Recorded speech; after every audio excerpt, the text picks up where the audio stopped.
இன்னைக்கு ஜென்ரேஷன் வந்து அன்னைக்கெல்லாம் வந்து நாங்களாம் லவ் பண்ணோன்னா வெளியில் வந்து சுயமாக நின்று வெளியே வந்துடும்.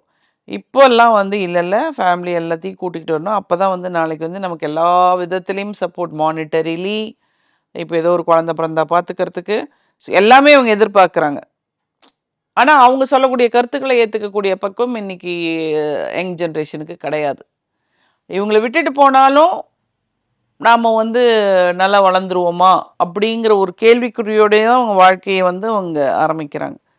கேட்டேன், என்ன சார் நீங்கள் பேச்சுவார்த்தையே இல்லைன்றீங்க, எப்படி உங்கள் பொண்ணு வந்துச்சு அப்படின்னு கேட்டேன். இந்த மெயின்டெனன்ஸ் அனுப்புகிறாங்கல்ல, ஸோ இந்த ஃபோன் நம்பர் கண்டிப்பாக இருந்திருக்கு, அதில் வச்சு இந்த பொண்ணு இப்போ வந்துடுச்சு. இவ்வளோ நாள் கழிச்சு என் பொண்ணு இப்போ தான் என்கிட்ட பேசுது. இவரும் கல்யாணம் பண்ணாமல் தான் இருக்காரு, அந்த அம்மாவும் வேறு கல்யாணம் பண்ணல. ஓ எனக்கு தெரிஞ்சு ஒரு அதிசயம் நடக்கலாம். 2 பேரும் திரும்ப சேர்ந்தாலும் சேர்ந்துருவாங்க போல இருக்கு. வாய்ப்புகள் இருக்கு. நல்ல விஷயம் தானே. ஸோ அதுலேருந்து வந்துடுச்சு அப்படின்னா